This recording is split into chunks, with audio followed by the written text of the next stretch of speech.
그러니까 플라스틱은 예를 들어서 어떻게 보면은 이제 최종 유저가 사용되는 형태의 물품이 되는 거고, 기본적으로 이제 우리가 흔히 얘기하는 수지, 이제 레진이죠. 또는 요거를 이제 아카데믹한 말로 바꾸게 되면 이제 고분자인데, 수지에다가 다양한 이제 첨가제를 이제 섞습니다.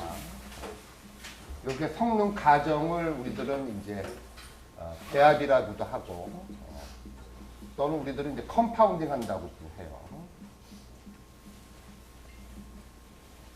컴파운딩하고, 그 다음에 이제 뭐 사출이건 압출이건 다양한 형태의 가공 기법을 사용해갖고 이제 우리가 최종 이제 제품이 나오는데, 그 제품을 우리들은 플라스틱 이렇게 제품 이렇게 되는 겁니다.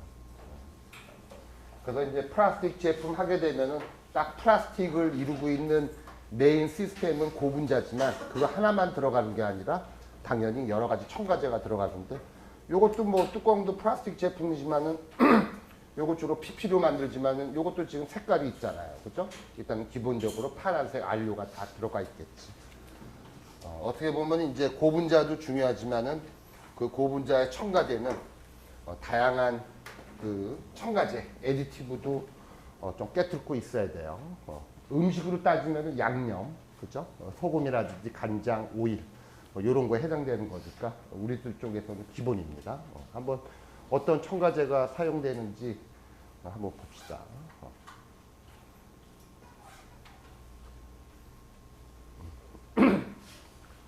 일단은 그 산화 방지제, 고분자를 이루는 거는 어떻게 보면은 이제 탄소죠, 기본적으로. 그죠? 그러면 여러분들 기본적으로 산소 보면은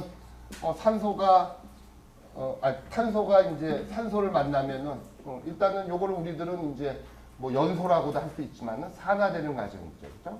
그러면 이제 일산화탄소가 되기도 하고 또 완전 산화돼서 이산화탄소가 되기도 하는데, 그 말은 이러한 탄소 물질들은 이제 산소에 약하다, 이런 걸 여러분 느낄 거예요. 그래서 이제 고분자들은 대부분이 CC로 돼 있잖아요. 그죠? 이런 것들은 이제 산소에 약해요. 그 말은 이제 산화가 잘 된다는 뜻이죠. 그렇기 때문에 기본적으로 넣어주는 것 중에 하나가 이제 산화 방지제입니다. 이런 것들은 기본적으로 올게닉 재료들은 원래 이러한 산화가 일어나기 때문에 이런 현상들을 막아줘야 돼요. 만일 그 고분자 제품이 만일 산화가 잘 되면 어떤 특성이 있느냐? 일단은 몰리큘라 체인, 고분자의 그 체인이 이제 브레이크, 이제 끊어지기도 하고, 그 다음에 그로 인해서 이제 분자량도 감소가 됐고, 그러니까 이제 디스컬러레이션, 보통 이제 플라스틱 제품들 오래된 거 보면 약간 색깔이 황변, 누렇게 되는 경우도 있잖아요. 그죠? 그런 것들, 그런 현상들, 그 다음에 어떤 뭐 플로 특성도 나빠지고 또 이제 기계적인 무성도 달라집니다. 그렇기 때문에 기본적으로 이제 고분자 제품에 산화 방지제가 들어가는데, 영어로는 엔티옥시던트, 요게 항상 첨가됩니다. 그 다음에 이제 정전기 방지제. 여러분들 산업 현장 같은 경우에서는 예를 들어서 각종 이제 좀 뭐 가스도 이제 사용하고 있고, 산업용 가스라든지 또 이제 그런 것들은 연소도 잘 되고, 그런 가스들이 그런 가스들이 많이 포집되어 있는 상태고, 만일 예를 들어서 여기서 스파크가 일어난다든지 정전기가 많이 쌓이게 되면은 예를 들어서 또 화재도 날 수가 있고 폭발도 일어날 수가 있어요. 그래서 이제 정전기 방지, 엔타이스택틱 에이전트도 사용하고 있어요. 그러니까 고분자들도 보면 어떤 고분자는 좀 정전기가 잘 쌓이지 않는 고분자도 있지만은 또 정전기가 잘 쌓이는 고분자들도 있어요. 여자들 같은 경우는 보통 치마도 입고 스타킹도 신잖아요. 스타킹 같은 경우에 특히 나일론 스타킹 같은 경우는, 그러니까 여러분들도 여성분들은 막 이렇게 스타킹에 나일론 그 치마에 한번 스치면은 그때 순간적으로 정전기가 생겨갖고 딱 달라붙는 경우가 있잖아요. 그죠? 그럴 때. 그러니까 그런 제품들마다 정전기가 쌓이게 되는데, 그런 거를 이제 방지해주는, 예를 들어서 이제 에디티브가 바로 정전기 방지제, 엔타이스태틱 에이전트입니다. 주로 이제 아이오닉 서브스턴스, 뭐 특히 이제 약간 솔트, 그러니까 염 같은 이런 물질이라든지 이런 것들은 약간 침투성 이런 특성을 갖고 있어서 이런 것들은 워터 몰리큘을 좀 당겨주는 그런 능력도 있고 그런 것들이 정전기를 잘 풀어줘요. 예를 들어서 그래서 이제 정전기 방지에 대한 내용이 있으니까 여러분들 한번 읽어보세요. 바이오사이드는 이제 저기 프리저버티브 쪽에서 방부제 쪽에서 다시 한번 예를 들어서 언급을 하고 그 다음에 이제 칼라런트 우리가 이제 흔히 얘기하는 색소라는 거죠. 보통 여러분들도 피그먼트란 말도 들어보고 그 다음에 이제 다이라는 말도 들어봤을 거예요. 피그먼트는 이제 한국말로는 알료, 다이는 보통 이제 염료 이렇게 하죠. 그래서 이제 우리 쪽에서는 알료하고 염료를 구분합니다. 보통 이제 알료는 주어진 그 미디움에 안 녹고 이제 분산되어 있는 상태의 칼라런트 그 색소를 우리들은 알료라고 얘기를 하고 염료는 그 시스템에 특히 뭐 솔벤트라든지 물에 녹는 칼라런트를 우리는 염료로 해서 이제 구분을 합니다. 그래서 이제 플라스틱 제품을 만들려고 그러면은 색깔을 왜냐하면 색깔을 유저가 요구할 경우가 있잖아요, 그죠? 그런 거에 맞춰서 우리들이 사용하는 거가 바로 칼라런트입니다. 그 다음에 칼라런트 같은 경우에서도 이제 칼라런트도 이제 좀 쉬운 건 아니에요. 왜냐하면 이제 보통 플라스틱 제품들이 특히 아웃도어 같은 경우에서는 이제 자외선에 항상 노출되기도 하고 선라이트에도 당연히 그 자외선이 있고 자외선에 의해서 색깔이 예를 들어서 페이드 약간 이제 탈색되기도 하고 그래서 그렇습니다. 그래서 이제 칼라런트에 대한 내용이고 보통은 이제 흰색을 내기 위한 좋은 칼라런트는 주로 티타늄 다이옥사이드 또는 TiO2라고 그러죠. 보통 우리들 사용하는 자외선 차단제에도 많이 TiO2가 들어가 있죠. 그 다음에 옷 같은 경우도 약간 밝은 색깔 또는 이제 흰색을 구현할 때는 흰옷을 입은 분들도 있지만 흰옷도 그게 칼라런트가 들어가 있습니다. TiO2가 백색 안료로 가장 많이 사용되고 있고요. 검은색 낼 때는 역시 카본 블랙.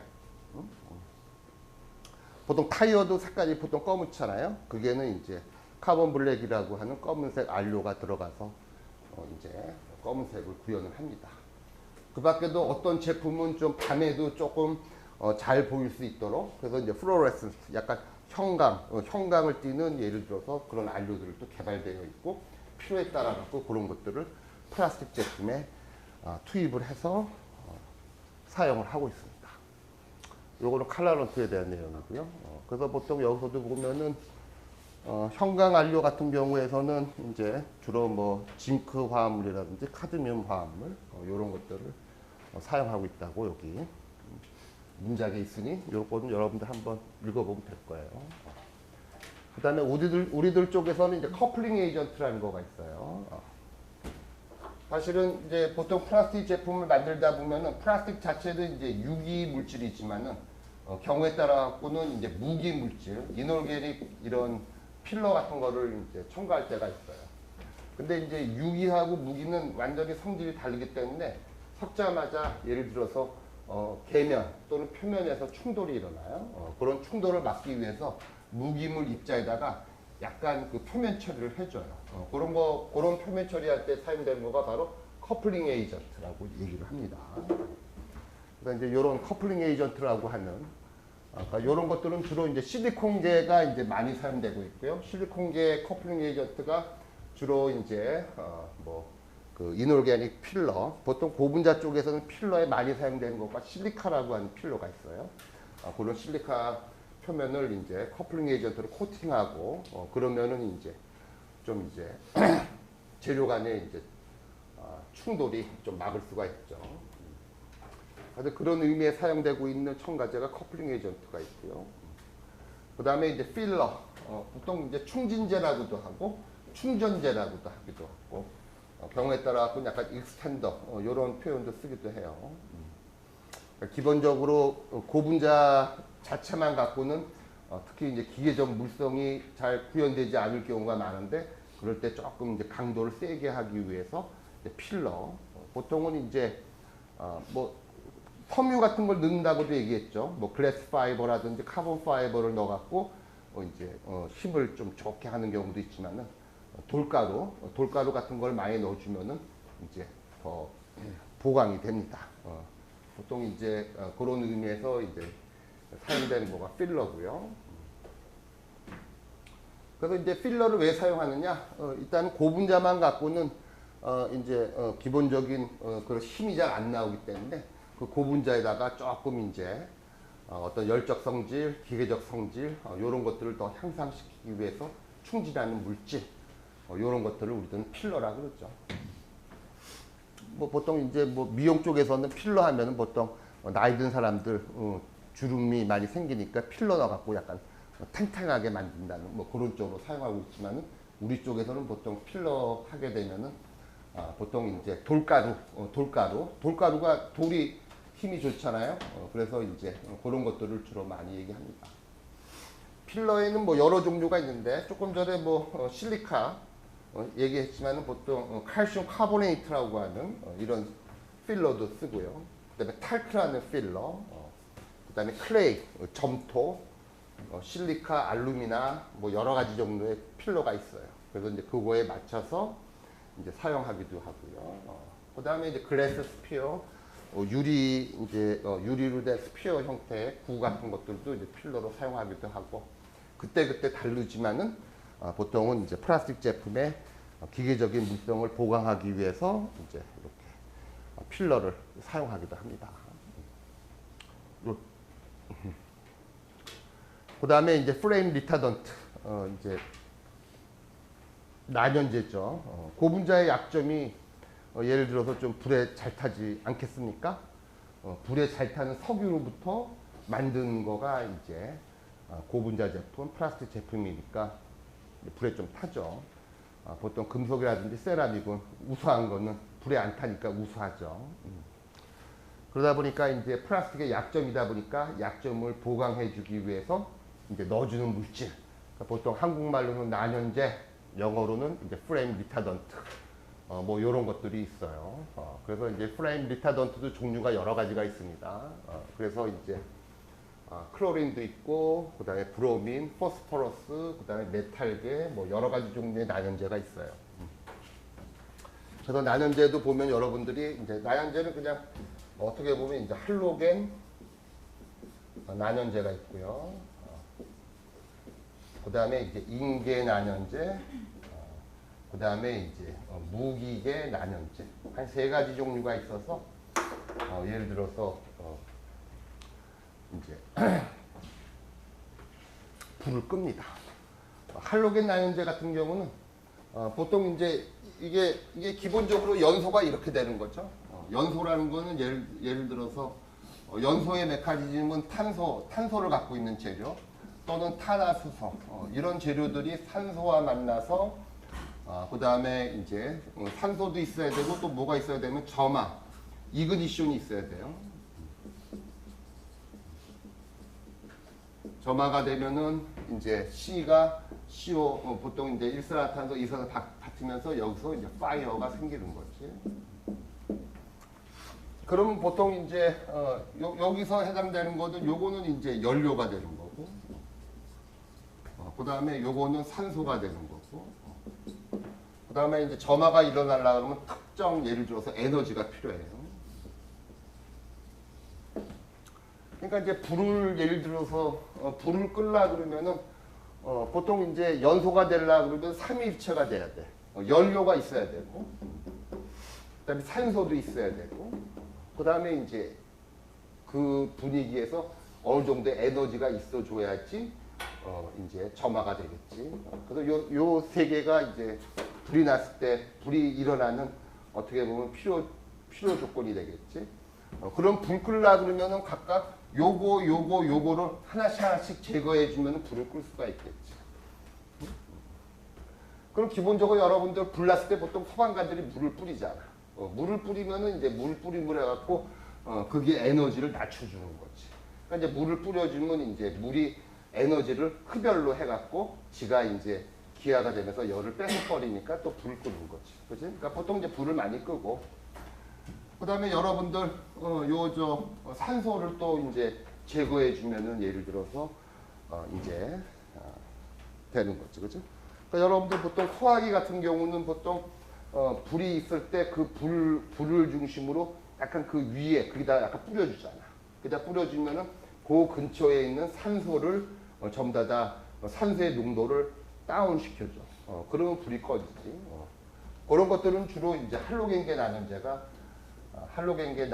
주로 사용을 되는 거고. 그 다음에 이제 연료 같은 경우는 예를 들어서 연료가 이제 탄소 재료가 있는데 탄소에다가 탄소 재료의 연료 표면에 뭔가 예를 들어서 어떤 막을 형성을 시켜줘.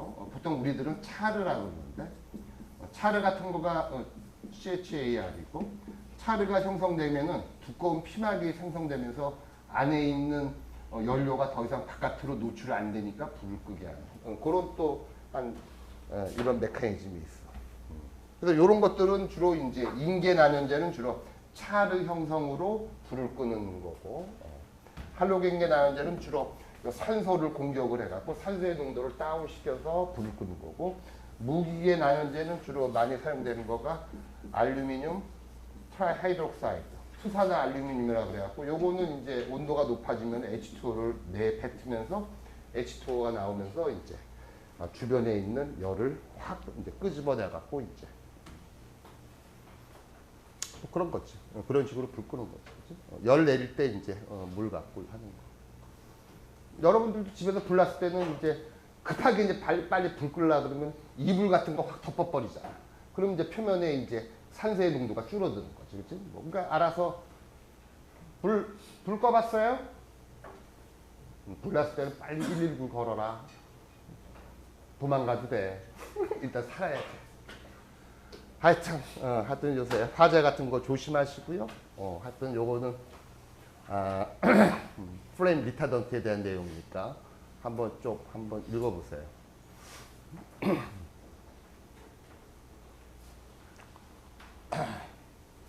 그다음에 포밍 에이전트, 그렇죠? 그 폼에 예를 들어서 야 자네 이거 야 파카 이거 당연히 야 뚱뚱한 거 보니까 폼이다. 야 넉다운 다운 파카 이거 당연히 공기 들어갔지. 야 이 공기 빵빵하다. 공기가 많이 들어가줘야지. 예를 들어서 이제 좀 더 따뜻하지. 내 딸 어렸을 때 어린 딸 보면은 어렸을 때 보면 겨울 추울인데도 얇게 입고 나가잖아. 그래서 이거는 패딩인데 이거는 얇으면서도 따뜻해. 그럴 리가. 나의 지식으로는 공기가 많이 들어가야지 따뜻한데. 뚱뚱한 거가 해야지 공기가 많이 있으니까 단열이 되는데. 내 딸을 가르칠 수도 없고 문과여갖고 공기를 이해할까? 공기가 최고의 단열 재료입니다. 공기가 그렇죠? 공기가 가장 이제 열을 이제 블라킹 시키는 거예요. 당연히 또 고분자 제품의 매력이 바로 포밍을 시킬 수 있다는 거죠. 즉 그 안에다가 공기 기포를 이제 집어넣어 줄 수가 있는 거죠. 물론 뭐 싸구려 같은 스펀지도 공기가 안에 들어가서 만든 제품이잖아, 그죠? 그래서 이제 스펀지 같은 것도 사용하지만 그런 저급 재료도 있지만 주로 이제 고급 형태의 예를 들어서 폼 재료가 많아요. 보통 우리 쪽에서는 예를 들어서 가스 포켓, 그러니까 에어 포켓 또는 가스 포켓을 이제 포켓을 예를 들어서 이제 가스 또는 에어 포켓을 이제 고분자 제품에다 구현한다. 그런 표현도 쓰죠. 이런 에어 포켓이 있으면 그게 바로 이제 단열 재료가 되는 거죠. 그죠? 하여튼 뭐 그렇습니다. 그래서 이제 폼 같은 경우에 하여튼 뭐 이렇고 보통 이제 피지컬 블로잉, 그러니까 기포를 예를 들어서 이제 그 안에 생성하기 위해서 보통 에어라든지 질소 같은 거를 막 불어넣어갖고 그 안에다가 폼을 형성시키는 이런 기술도 있고요. 요거는 약간 물리적인 방법이죠. 요거는 여러분들 그 밀크쉐이크하고 똑같지, 그렇지? 밀크쉐이크에다가 밀크에는 뭐가 있어요? 계면 활성제가 있다고. 그 내추럴한 계면 활성제가 있지. 그러니까 이거는 물이지, 그렇지? 물은 아무리 기포를 막 형성시키려고 막 흔들어줘도 기포가 금방 빠져나가. 왜냐면 물에서 그냥 빠져나가 버리지. 근데 이제 그 우유 같은 경우는 그 안에 보면은 그 우유가 갖고 있는 계면 활성제가 있는데 뭐더라? 도와줘라. 뭐 있는데 그 성분 갑자기 생각이 안 나는데 그 계면 활성제가 있어갖고 막 흔들어주고 그러면 그 안에 공기가 잡혀 있는 거야. 그렇죠? 특히 비눗물 같은 경우는 그 비눗방울 같은 것도 그렇게 마술사들도 있잖아. 비눗방울 같이 비눗방울 많이 만들어 갖고 하는 것도. 그것도 뭐 이제 비눗방울도 보면은 이제 계면 활성제 구조로 되어 있기 때문에 공기가 트랩돼 갖고 물이지만은 비눗물이지만은 예를 들어서 공기가 트랩이 돼 있지. 안에 갇혀버리는 거지. 그러니까 그런 것들은 이제 물리적인 방식으로 이제 기포를 생성하는데 보통 질소 나이트로젠 같은 거를 이제 강제적으로 이제 고분자에다가 불어넣어 갖고 그런 거는 이제 피지컬 블로잉 에이전트라고도 하고 그 밖에도 이제 케미컬 블로잉 에이전트 케미칼인데 이제 플라스틱에다가 집어넣고 온도를 좀 뭐 100도나 150도 정도 올리게 되면 그 안에서 케미칼이 분해가 되면서 가스가 나오고 그 가스는 고분자 제품에 트랩돼 갇혀 있게 되면은 또 그렇게도 이제 폼을 만듭니다. 그래서 보통 뭐 폼 만드는 경우에 구조적으로 이제 폴리카보네이트, PPO, PP, 폴리스타이렌 이런 것들도 이제 그런 거에다가도 이제 폼을 만들고 여러분들은 스티로폼이 가장 폴리스타이렌 플라스틱에다가 기포를 넣은 스티로폼이 가장 여러분들 일반인들도 알 수 있을 만큼 아주 보편적이죠. 그리고 이거는 포밍 에이전트도 나름대로는 중요한 첨가제입니다. 펑기사이드 이것도 조금 이따 하고 그다음에 열 안정제 예를 들어서 고분자 제품도 예를 들어서 이제 높은 고온이 되면은 예를 들어서 이제 좀 부대가 되기도 하고 컬러도 바뀌고 그렇죠. 그죠? 여러분들도 예를 들어서 누룽지 같은 것도 결과적으로 냄비에서 밥을 그러니까 이제 보온밥 전기밥솥에서 밥하면은 예를 들어서 누룽지가 안 생기지만 예를 들어서 냄비에서 밥을 할 경우에는 반드시 누룽지가 생기죠. 그죠? 온도도 보면은 그 화염에 가장 가까운 부분이 냄비의 밑바닥 아닙니까? 그죠?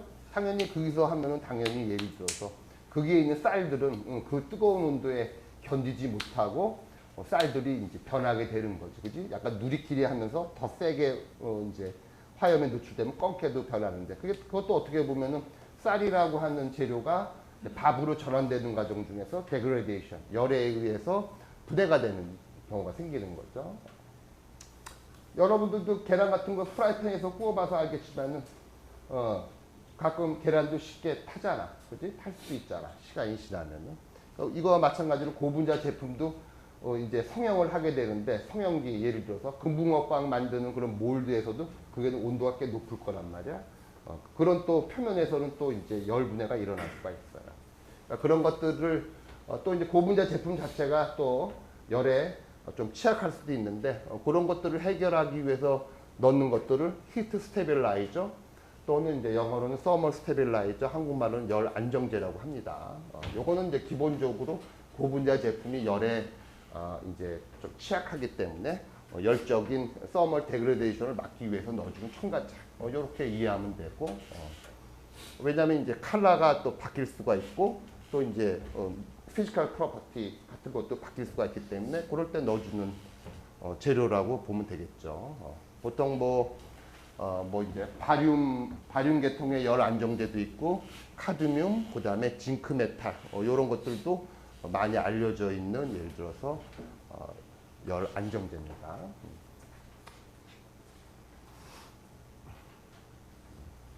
그다음에 이제 루브리컨트 윤활제 그죠? 그러니까 여러분들도 뭐 당연히 집에서 프라이팬에다가 예를 들어서 계란도 구워 먹었겠지, 그치? 그럴 때 식용유라든지 오일을 안 뿌리면은 그냥 프라이팬, 예를 들어서 깨끗한 프라이팬에다가 그거 하면 계란이 딱 달라붙잖아. 그치? 햄이라든지 뭐 이런 거 구워도 스팸 같은 거 구워도 달라붙잖아. 그러면 이게 떨어지지도 않고, 그치? 그러니까 윤활제라는 건 다 필요한 거지, 그치? 예를 들어서. 그래서 그럴 때 사용되는 거가 바로 루브리컨트예요. 그래서 루브리컨트 같은 경우에서도 또 두 종류로 나눠지는데 하나는 이제 인터널 루브리컨트, 그 다음에 이제 또 다른 거는 이제 익스터널, 그러니까 내부 윤활제라는 개념이 있고, 그 다음에 익스터널 외부 윤활제라는 개념이 있고, 내부 윤활제 같은 경우는 약간 가소제하고 비슷해 갖고 이제 어떻게 보면 고분자 체인과 체인이 잘 미끄러지게 슬립되도록 해주는 그런 역할. 그런 거를 이제 내부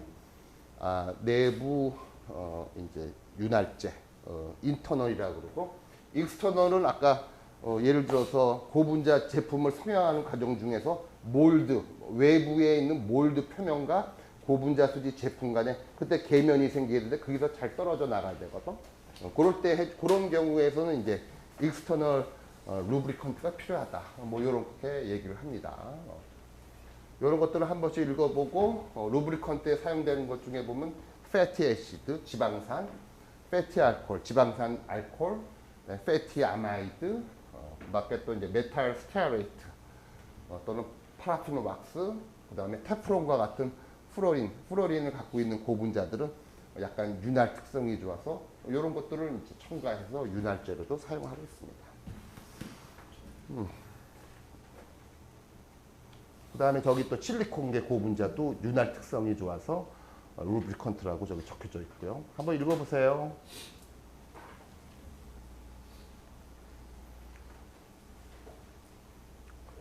중간고사가 평균이 68점이어서 너무 높잖아. 그래서 기말고사는 평균을 한 40이나 50으로 내리려고. 나도 어떤 문제를 내야 할지 모르겠어. 혹시 윤활제에서 날까? 요번 기말고사는 조금 어렵게 내겠습니다. 평균이 높아갖고 중간고사 때 너무 쉽게 내서 그렇습니다. 그 다음에 이제 몰드 릴리스 에이전트, 요거는 약간 루브리컨트하고도 비슷한데 몰드 이런 것들은 우리들은 이제 이형제라 그러죠. 이형제. 보통 이형제 같은 경우는 이제 릴리싱 에이전트, 요 이형제도 필요한 거죠. 그러니까 어떤 몰드에서 잘 떨어져 나와야지, 그렇지?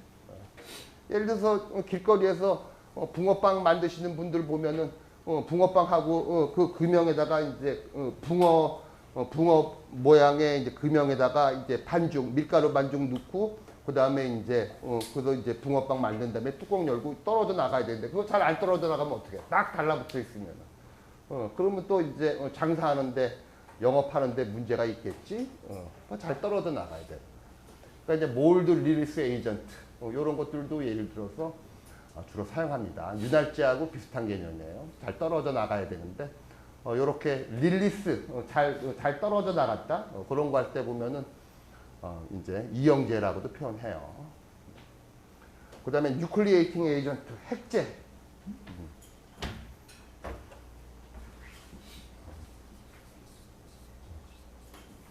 주로 결정성 고분자 같은 경우는 빨랑빨랑 결정화가 돼야 돼요. 빨랑빨랑 결정화가 돼갖고 그래야지 뭐 예를 들어서 빨리빨리 물건을 만들 수가 있는 거예요. 예를 들어서 여러분들이 만일 여러분들이 예를 들어서 뭐 설빙과 같은 빙수 가게를 하나 차린다고 생각을 해봐요. 그죠? 여름에 손님 많이 들어오는데 그러면 이제 얼음이 다 떨어졌어. 그러면 예를 들어서 일단 거기 빙수 파는 데는 안에 제빙기라고 있을 거 아니야. 얼음 만드는 그런 기계가 있겠지. 그럼 걔네들은 물 부어놓고 빨리 얼려야 되는데 그게 관건이라. 여러분들도 집에서 같은 경우에 얼음 나오는 냉장고도 있지만은 보통은 이제 이렇게 해갖고 물 부어갖고 얼려서 얼음 하잖아. 그렇지? 집에서 있는 사람들은 1시간이고 2시간 기다려줄 수 있는데 빙수집에서는 그게 다 돈인데 빨랑빨랑 빨리 얼려야 되잖아. 그렇지? 근데 물도 결정성 재료예요. 그죠? 온도하면 그게 그러니까 여러분들은 이제 물이 얼음으로 변한다. 이렇게 하지만은 또 재료쟁이 입장에서는 물이라고 하는 액체가 결정화가 돼서 크리스탈라이제이션 돼갖고 고체로 떨어진 거가 바로 그게 얼음이지. 그러니까 빨리빨랑 얼어야 될 거 아니야. 그렇지?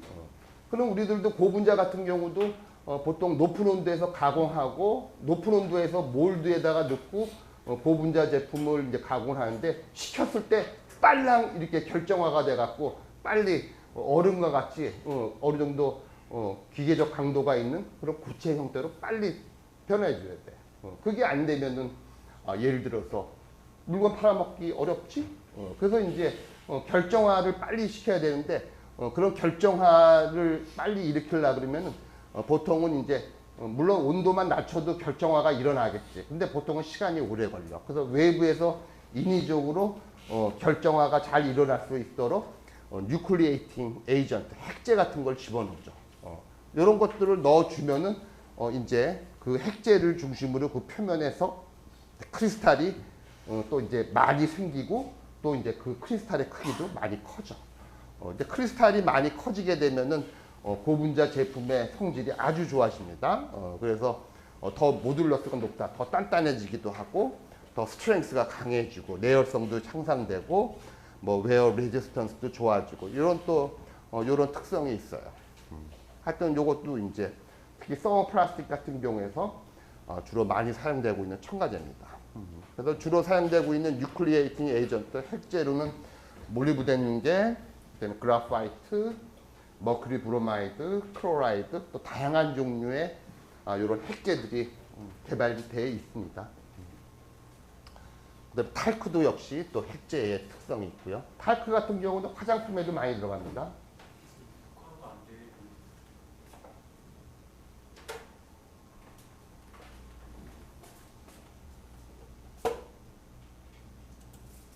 되고 있는데? 요거 왜? 요거 33분. 걱정했어? 오늘 결석한 사람들 것 때문에? 착하네. 오케이. 요렇게. 요런 첨가제들이. 그렇습니다. 요런 첨가제들. 그럼 가소제. 가소제는 부드럽게 해주는 거죠. 그래서 이제 우리들은 항상 재료쟁이들은 항상 우리 재료쟁이들은 항상 하드닝 딱딱하게도 할 줄 알아야 되고 소프트닝 부드럽게도 할 줄 알아야 되고. 그렇지?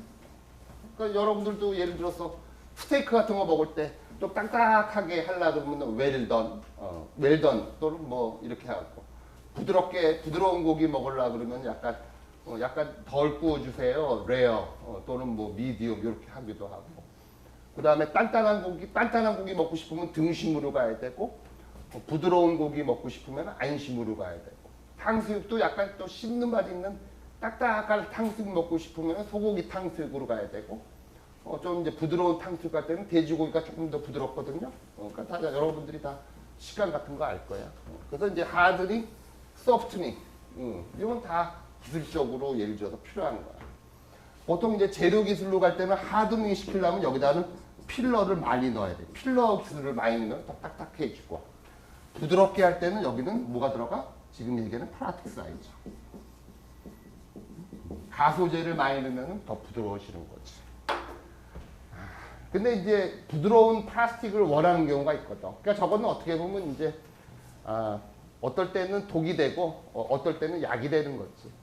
근데 이제 저쪽 환경단체에서는 주로 요 가소제를 전부 다 독으로 보고 근데 이제 우리 또 재료쟁이 입장에서는 뭐 독일 수도 있지만 이제 어떻게 보면 이제 필요한 유저를 위해서 맞춰주는 어떻게 보면 중요한 첨가제인데 하여튼 그렇습니다.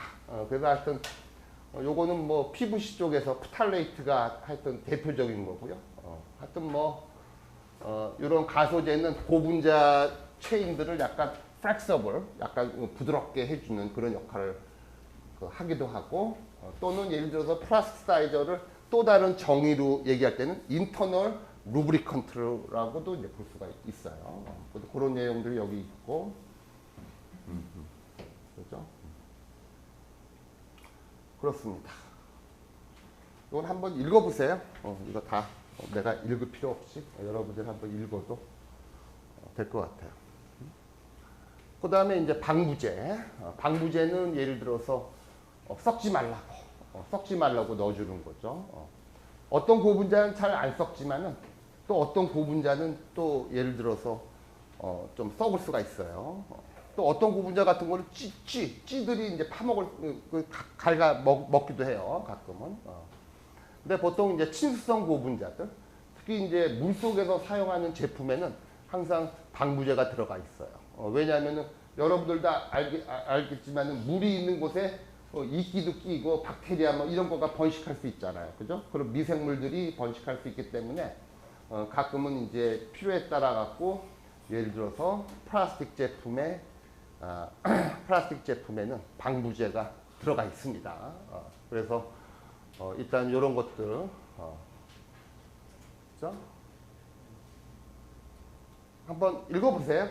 이것도 뭐 어떻게 보면 상식에 해당되는 내용이기 때문에 이런 것들도 첨가제에 들어가고, 그 다음에 이제 자외선 안정제. 어떻게 보면 이제 보통 이제 화장품에도 보면 이제 자외선 차단제라고 있지만은 역시 사람도 올게닉이고, 그 다음에 이제 고분자 제품도 올게닉입니다. 올게닉은 어쩔 수 없이 산소에 취약하고, 그 다음에 자외선에도 취약합니다.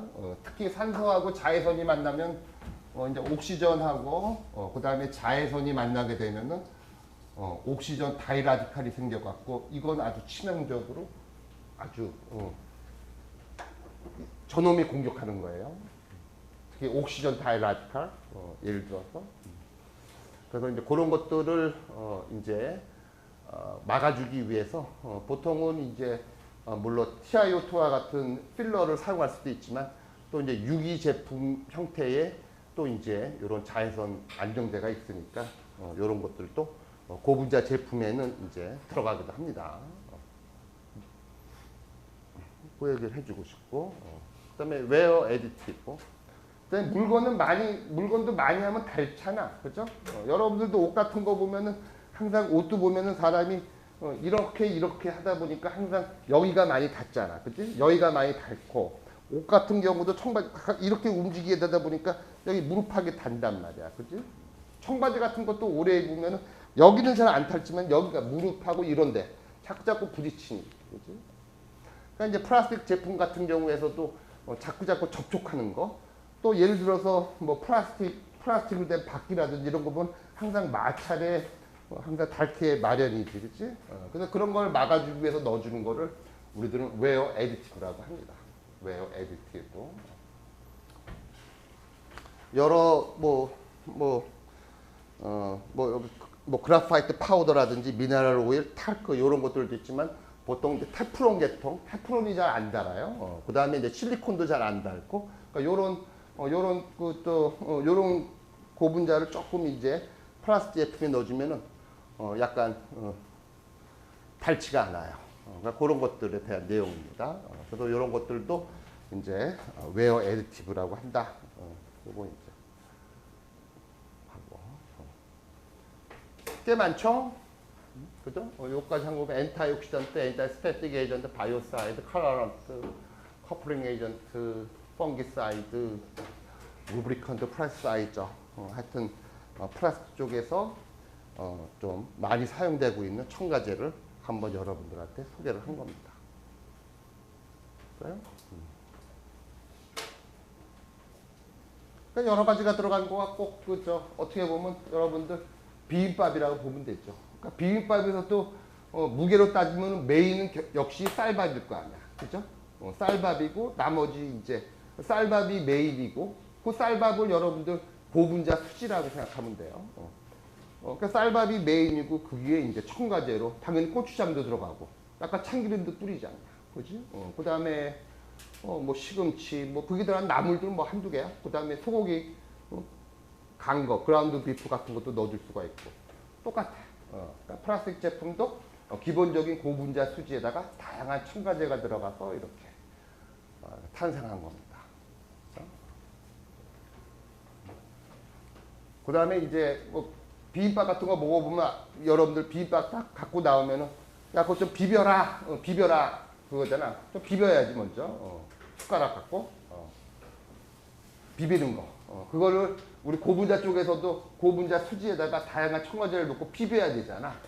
그런 표현을 우리들은 컴파운딩이라고 얘기합니다. 컴파운딩. 섞어준다.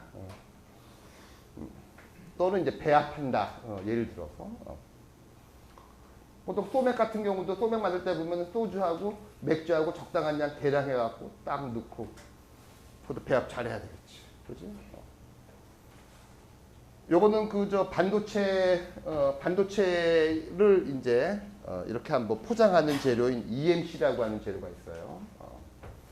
요거는 여러분들 이제 반도체 보통 만들 때 보면은 반도체 보통 패터닝 다 하고 그 다음에 다 반도체 설계가 다 끝난 웨이퍼를 이렇게 다이싱 잘라갖고 피자도 보면 이렇게 다이싱 잘라줘야 되잖아. 잘라갖고 한 조각을 드러내야 되지. 한 조각 딱 띄우는 것처럼 여기서도 요거 하나를 예를 들어서 반도체 패터닝이 끝난 거를 전부 다 하나를 딱 집어갖고 그 다음에 이제 IC 그러니까 보통 인테그레 IC 서브스트레이트 보통 이제 반도체 기판이라는 데다 딱 올려놔요. 올려놓고 이제 도성 같은 거 연결하고 그 다음에 그런 이제 이쪽 세계에서는 와이어 본딩이라고 하는데 와이어 본딩 다 한 다음에 그 다음에 EMC라고 하는 걸로 딱 씌워줘요. 포장을 합니다. 여러분들 컴퓨터 같은 거 본체 같은 거 뜯어 보면은 일단 그린 색깔, 녹색 색깔의 뭔가 판이 하나가 보이죠. 그거는 이제 PCB라고 하는 PCB 판이고요. 그 위에 보면 검은색으로 되어 있는 뭔가가 막 많이 올라가 있지, 그치? 그게 바로 반도체가 패키징 되어 있는 EMC라고 하는 재료로 패키징 되어 있는 상태. 그래서 보통 그게 카본 블랙을 일부러 넣기 때문에 검은색으로 보이는데 바로 그렇습니다. 근데 이것도 어떻게 보면은 다양한 고분자에다가 첨가제가 배합된 그런 상태의 포장 재료예요. 보통 EMC는 영어로 에폭시 몰딩 컴파운드인데 기본적인 고분자 수지는 메인은 에폭시 레진이 사용되고 있고 그 다음에 요 EMC에도 역시 프레임 리타던트 난연제가 들어가 있어야 돼요. 그 다음에 요 에폭시 수지를 조금 단단하게 만들어주는 경화제 또는 이제 하드너라는 거가 들어가고요. 그 다음에 요 에폭시 반응을 빨리 일어나게끔 해야 되기 때문에 촉매도 들어가고요. 카탈리스트. 그 다음에 이제 필러. 요거는 정말 요 반도체 같은 경우는 잘 이렇게 보관을 해야 돼요. 특히 외부에서 열이 들어온다든지 외부에 수분이 들어간다든지 이런 게 들어가면 전부 다 NG입니다.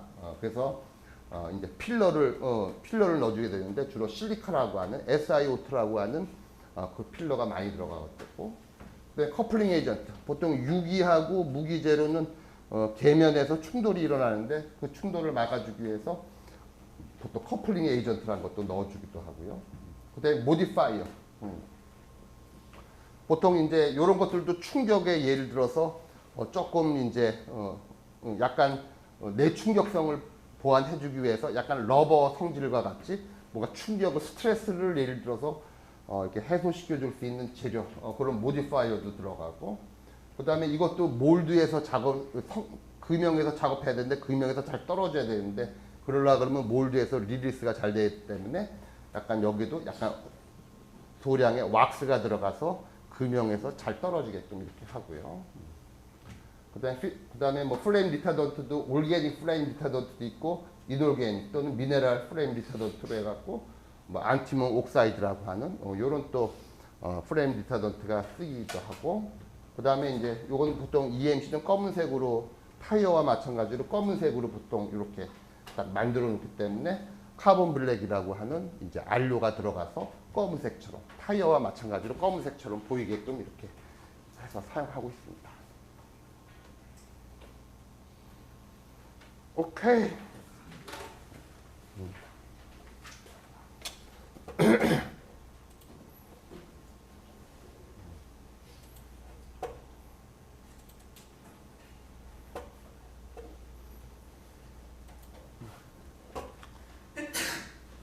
자, 지금까지는 약간 그 범용성 고분자 요걸 소개를 했고 이제 조금 보통 그 범용성보다 조금 높은 거가 엔지니어 플라스틱 또는 뭐 슈퍼 엔지니어 플라스틱도 있고 이런 것들은 약간 고성능 고분자다 그래갖고 일단은 여기서는 이제 하이 퍼포먼스 폴리머 그런 고분자에 대해서 또 소개를 할게요.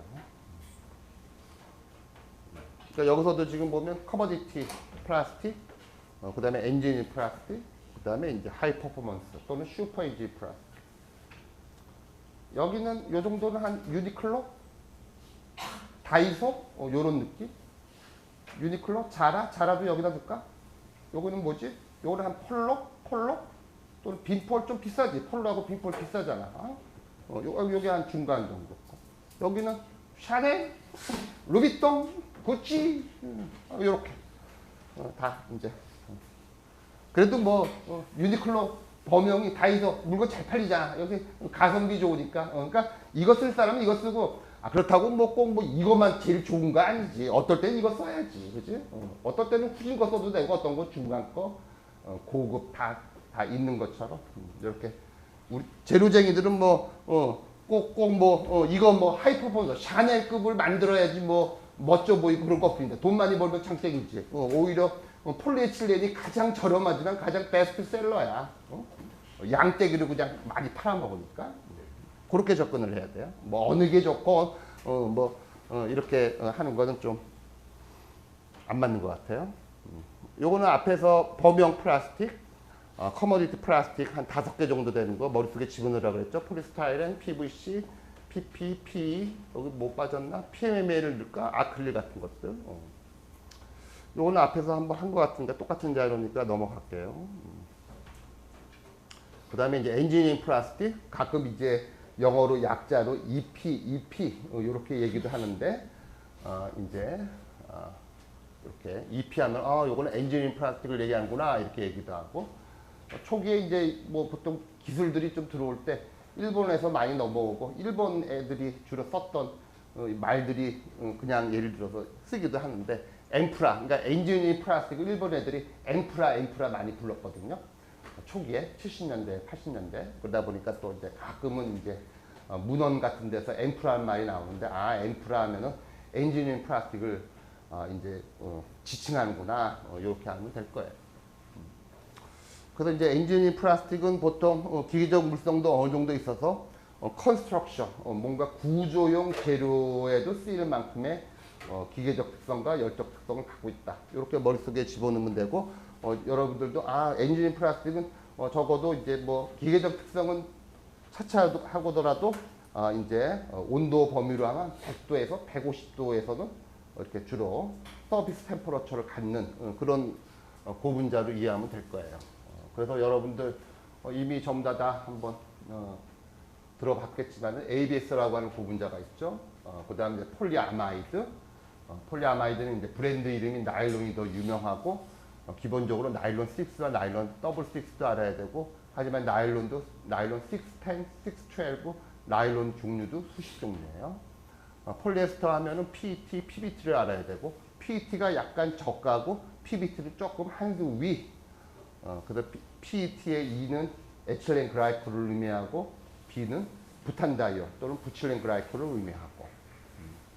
그 다음에 이제 폴리아세탈. 과거에는 폴리아세탈이라고 표현하다가 지금에 와서는 POM, 폴리옥시메틸렌. 지퍼로 보면 플라스틱 지퍼. 이거 플라스틱 지퍼가 아니네. 금속이네. 플라스틱을 사용하는데, 보통 이제 바지 같은 경우는 이거 저 남대문, 동대문 보이면 쪽팔리잖아. 그래서 요거는 주로 금속을 많이 쓰는 게 맞아. 그 대신에 여러분들 가디건이라든지 이거 뭐 이런 것들은, 위에 것들은 상의는 보통 플라스틱 지퍼들 꽤 있지. 그렇지? 그런 것들은 좀 쓰고 되고. 좀 그러니까 나도 안전한 데는 금속을 써. 안전한 데는 안전이 필요할 경우에는 금속을 쓰고. 하여튼 뭐 이렇게 해야지. 나도 자동차 같은 거 살 때 많이 플라스틱으로 다 만들었다? 나 안 살 거야. 사고 나면 죽잖아. 당연히 자동차 차체는 금속으로 해야지. 하여튼 그렇습니다. 그래서 POM 하면 폴리옥시메틸렌, 그러니까 플라스틱 지퍼에 사용할 정도로 아주 내마찰성이 우수한 엔지니어링 플라스틱입니다. 그 밖에도 폴리카보네이트 또는 이제 또 폴리페닐렌 옥사이드, 또 그거를 약간 개질한 모디파이드 PPO, 약자로 MPPO, 이런 것들이 요 한 중간급, 피라미드에서 중간급에 해당되는 엠프라입니다.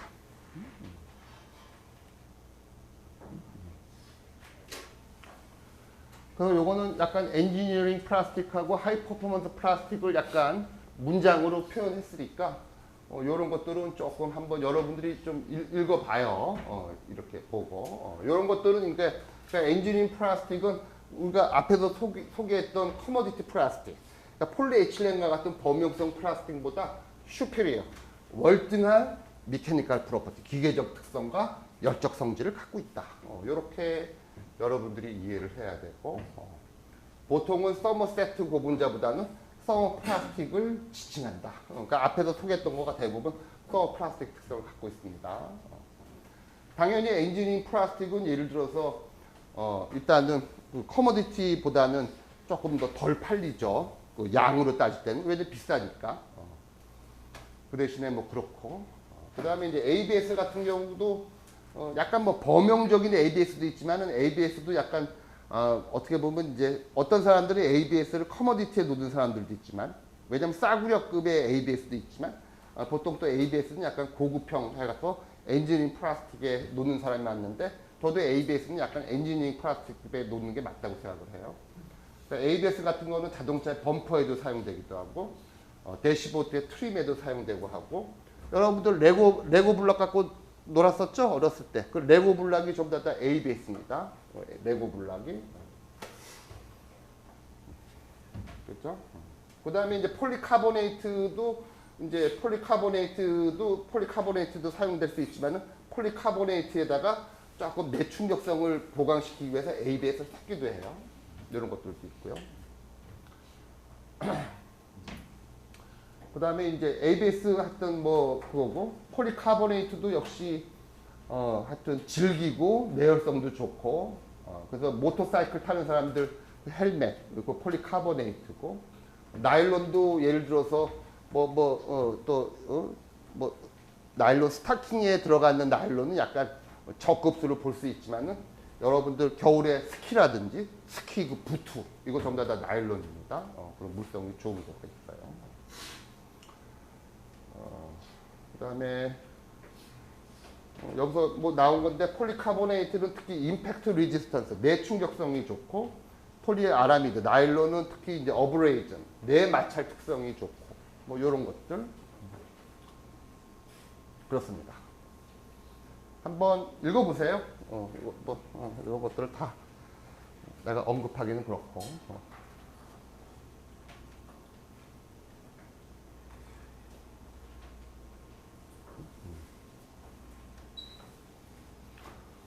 요거는 이제 슈퍼 엔지니어링 플라스틱. 여기에 들어간 거가 폴리설폰. 보통 이제 약자로 PS라고 할 경우가 있을 수가 있는데, PS 하면은 폴리스타이렌하고 또 헷갈리면 안 돼요. 그래서 이제 폴리설폰이라고 하는 이제 이런 거가 있고.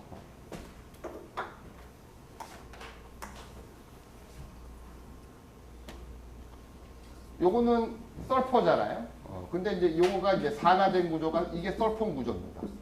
그러니까 이제 고분자 체인에 요런 설폰 구조를 많이 갖고 있는 고분자. 그거를 우리들은 폴리설폰이라고 해요.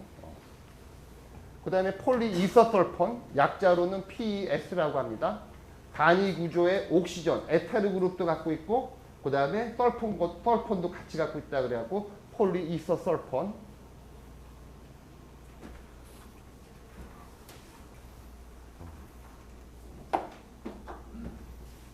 고분자 체인의 그 메인 바디에 설폰기도 갖고 있지만 또 이렇게 에테르기도 갖고 있는 이런 고분자. 그래서 이제 폴리, 그렇게 에테르가 있어, 그 다음에 요거는 설폰, 이렇게 표현하는 거예요. 약자로는 PES.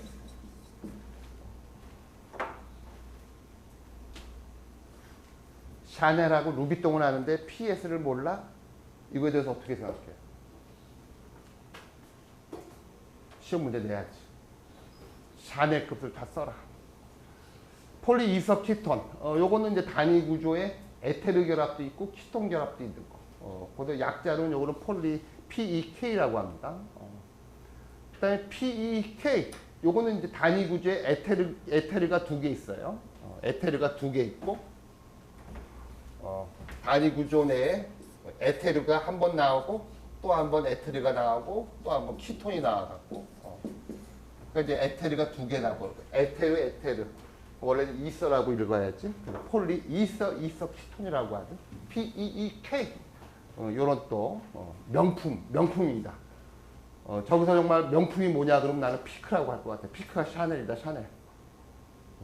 샤넬. 폴리서폴, 폴리이소설폰. 저거는 피크를 내가 샤넬이라고 하면 폴리이소설폰도 프라다. 프라다 너무 좀 약하게 했나? 루비통이라고 할까? 루비통? 나도 모르겠다. 어느 게, 가방에서 어느 게 제일 비싸니? 샤넬이지? 걔는 조그만한 지갑 갖고도 50만 원 뭐. 그래요. 그 다음에 폴리 이서 이미드. 이거는 이제, 이서도 있고, 그 다음에 이미드 그룹이 있고, 폴리 이서 이미드. 약자로는 PEI. 이렇게 이것도 있고. 또 폴리 이미드라고 하는 놈도 있어요. 요거는 약자로 PI. 이렇게, 이런 것들도 있고. 그 다음에 폴리아마이드도 지방적. 알리파틱 폴리아마이드가 있고, 방향적. 아로마틱 폴리아마이드가 있는데, 알리파틱 폴리아마이드에 바로 나일론 6하고 나일론 더블 6는 그쪽으로 들어가는 거고, 또 이제 방향적 폴리아마이드가 있어요. 나중에 나오겠지만, 그런 것들을 우리들은 보통 아라미드라고 해요. 요거는 이제, 아로마틱 아마이드, 요걸 의미해서 아라미드라고 예를 들어서, 저렇게 이제, 부릅니다. 그래서 이제 아라미드라고 해갖고, 요 아라미드에도 보면은 두 종류가 있어요. 하나는 케블라, 하나는 노맥스. 두 종류가 있어갖고, 특히 케블라 같은 경우가 몇 번 내가 얘기한 것 같은데, 방탄복 조끼 할 때 전부 다 케블라 5 섬유를 만듭니다. 국내에서는 효성하고 코오롱이 아라미드 섬유를 만들죠. 그 다음에 또 앞에서도 한번 얘기한 거죠. 릭스 크리스탈. 이제 액정 형태의 고분자. 보통 이제 LCP라고 하죠. 보통은 이제 상품명인 벡트라. 벡트란이라고 그러죠. 벡트라라고 하는 회사가 벡트란이라고 하는 그 상품명이 유명한데, 그거 조금 이따 이제 얘기를 하고. 그 다음에 폴리에틸렌 테트라플로라이드. 보통 약자로는 PTFE. 근데 이제 PTFE보다 더 많이 쓰인 거가 브랜드 이름이 테플론이 바로 또 유명하고. 요런 것들이 슈퍼 엔지니어 플라스틱의 범주에 들어갑니다. 보통은 이런 것들은 다 거의 이제 결정성 고분자에 해당되는 것들이 주로 많이 있고요. 그렇습니다. 요거는 몇 번 나왔지만은 적어도 여러분들 단계에서도 왜 나일론 더블 6냐? 도대체 6가 도대체 나일론 더블 6가 도대체 무슨 의미냐? 그러면 예를 들어서 나일론 더블 6를 만들 때 헥사메틸렌 다이아민하고 아디픽 애시드가 사용되는데, 헥사메틸렌 다이아민을 보니까 카본 넘버가 하나, 둘, 셋, 넷, 다섯, 여섯. 아디픽 애시드 같은 경우에서도 카본이 하나, 둘, 셋, 넷. 그다음에 여기도 C 있고 여기도 C 있고 6개. 그러다 보니까 요거를 처음에 명명한 사람이 나일론 더블 6 이렇게 듀퐁에서 일단 브랜드를 내놓을 때 나일론으로 내놨고, 그 다음에 나중에 이제 구분을 할 때 이렇게 6 이렇게 구분을 해서 아주 지금은 거의 보편화되어 있기 때문에 적어도 나일론 더블 6 어떻게 만들지 그러면 저걸 사용해서 만듭니다 하고 여러분들이 얘기를 할 수 있어야 되겠죠. 요건 보니까 지난번에 했던 거하고 똑같은 것 같아요. 헤로도스 사진이 있고요. 하여튼 합성 섬유를 최초로 만드신 분이 헤로도스고, 미국의 듀퐁에서 일단 상품화를 해갖고 전 세계적으로 히트를 친 고분자 하게 되면 바로 나일론이라고 볼 수가 있죠. 이것도 지난번에 했는데, 하여튼 나일론이 뭐 여러 가지 백팩에도 만들고, 나일론 칫솔도 있고, 칫솔모, 그 다음에 패러슈트, 낙하산에도 사용되고 있지만, 그래도 하도 이제 나일론 스타킹이 가장 많이 알려졌기 때문에 나일론 스타킹 사는 여성분들 1945년도 콜드 디셈버 모닝, 추운 12월 아침에 저거 사겠다고 있는 뉴욕 거리의 풍경을 사진에 넣습니다. 지난번에 했던 것 같은데. 그지?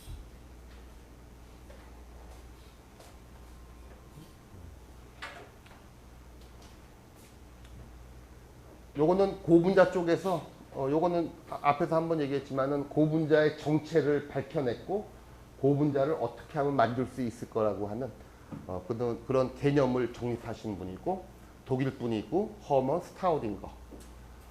이분은 1953년도에 노벨 화학상을 받았습니다. 요게 그분 얘기니까 한번 보시고요.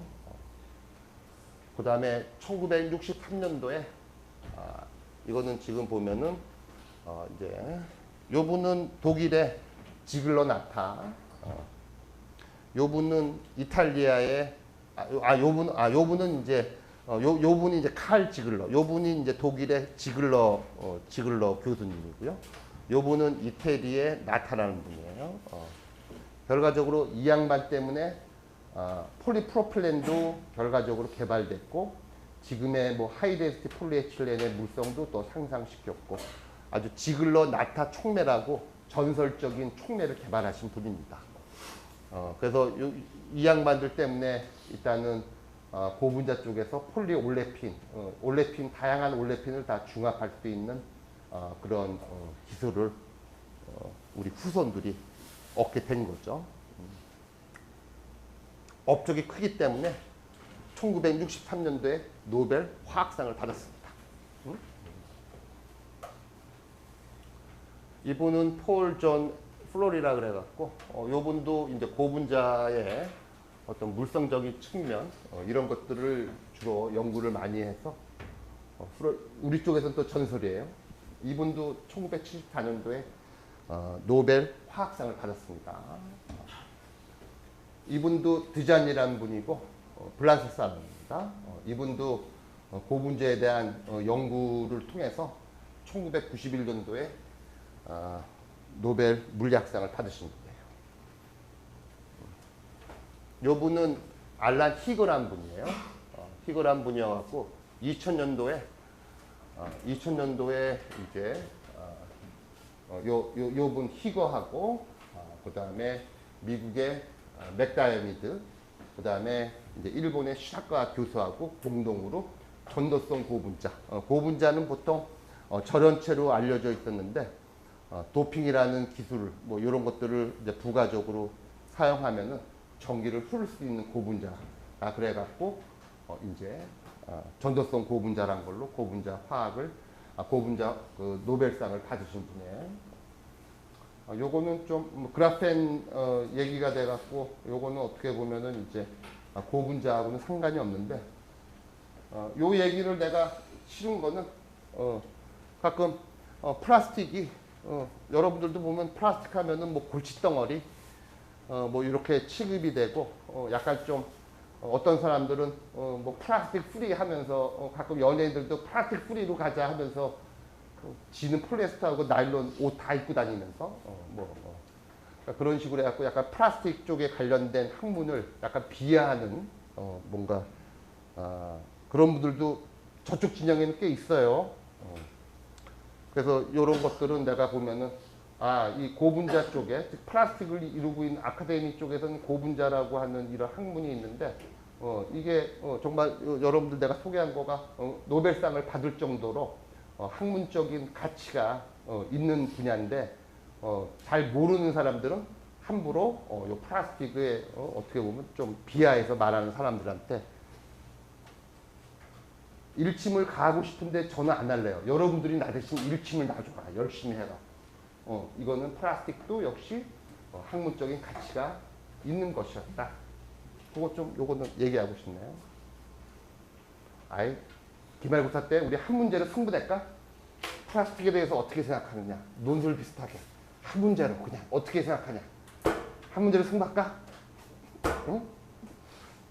정답은 내 마음에 드는 거. 하여튼 뭐 그렇습니다.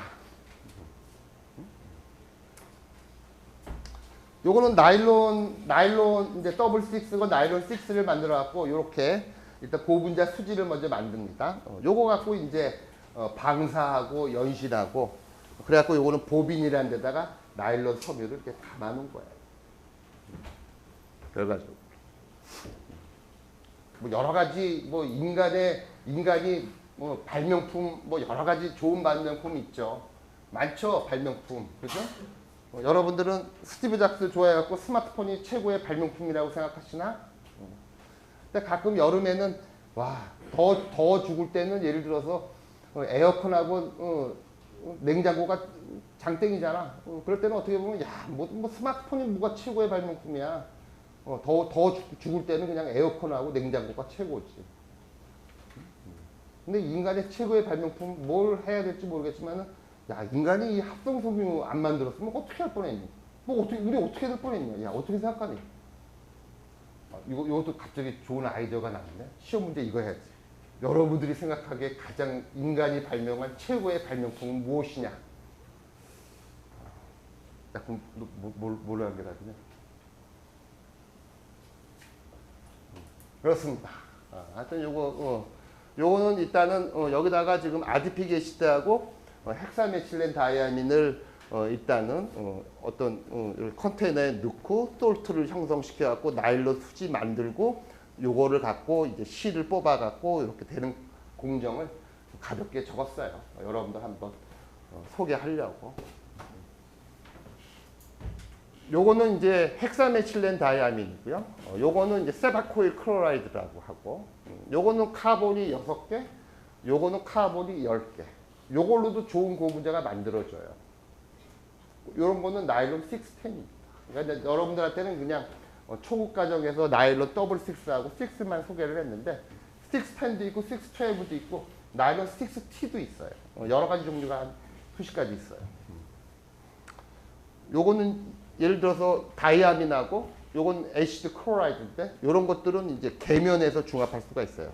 보통 서피스 폴리메리제이션이라 그래갖고 밑에는 메틸렌 클로라이드, 위에는 이제 물 이렇게 서로 섞이지 않는 투 페이스에서 이제 나일론을 이제 합성해갖고 이런 거는 이제 계면 중합이라고 하는 테크닉에 의해서 만들어지는 그런 것들을 한번 소개하는 그림입니다. 나일론 섬유 갖고 당연히 스타킹도 만들고 옷도 만들고 그러지만은 나일론이 아까 보면 내 마찰 특성이 좋다 그랬잖아, 그렇지? 그러니까 예를 들어서 플라스틱 바퀴, 플라스틱 바퀴 같은 거, 그렇지? 플라스틱 바퀴에도 쓰이고, 그렇지? 여러분들 텐트 재료도 그게 나일론으로 된 것도 많아요. 그 다음에 이제 조금 약간 산업용품에 해당되는 부품 파트 이런 것들도 이제 나일론으로도 사용하고 그렇습니다. 일단은 요거는 앞에서 한번 한 것 같은데 적어도 초급 과정에서는 항상 고분자를 소개할 때 당연히 부가중합에서는 당연히 에틸렌에 중합시키는 에틸렌 또는 프로필렌의 이제 에디션 폴리메리제이션을 얘기하지만 보통 이제 축합 반응에서는 보통 나일론하고 폴리에스터를 가리킵니다. 그래서 이제 기본적으로 여러분들도 나일론의 합성법은 어떻게 되나 이렇게 혹시 여러분들이 뭐 효성이나 코오롱에 이제 취업을 할 수도 있는데 걔들도 이제 나일론을 하니까 그래서 나일론 더블 6는 아까 같이 아디픽 애시드하고 헥사메틸렌 다이아민을 갖고 축합 중합으로 나일론 더블 6를 만듭니다. 이렇게 얘기하고 그럼 나일론 6는 어떻게 만드느냐 하면은 예를 들어서 카프로락탐의 개완 중합에 의해서 만들어진다고 얘기하면 될 거예요. 영어로는 ring opening polymerization. 요거는 지난번 가볍게 소개를 했고 그 다음에 항상 나일론 더블 6 같은 거는 나일론은 예를 들어서 우수한 성질이 도대체 뭐 때문에 우수한 성질이야? 그럴 때 항상 나오는 거가 바로 수소결합입니다. 하이드로겐 본딩. 그러니까 보통 우리 화학쟁이들은 주로 이제 보통 본딩을 좀 이렇게 나눌 줄 알아야 되는데 물론 강한 본딩에 해당되는 거가 공유결합도 있죠. 코밸런트 본딩. 그 다음에 또 이온결합도 있고 그 다음에 이제 수소결합도 있고 조금 약하지만 그래도 어느 정도 모이면 큰 힘이 되는 반대를발스 결합. 여러 가지의 또 결합 형태가 있어요. 그래서 특히 이제 요 수소결합이란 거는 특히 PET에서는 얻기가 어렵고 나일론 같은 경우에는 바로 요 NH에 요 H가 있단 말이지. 수소결합은 반드시 전기 음성도가 높은 원소 옆에 있는 H에 해당되는 거예요. 그러니까 예를 들어서 그냥 하이드로카본, 하이드로카본에도 예를 들어서 하이드로카본에도 H가 있지만은 카본은 전기음성도가 높지가 않잖아, 그렇지? 이건 전기음성도가 높지 않은 원소에 있는 H는 수소 결합을 못하고 반드시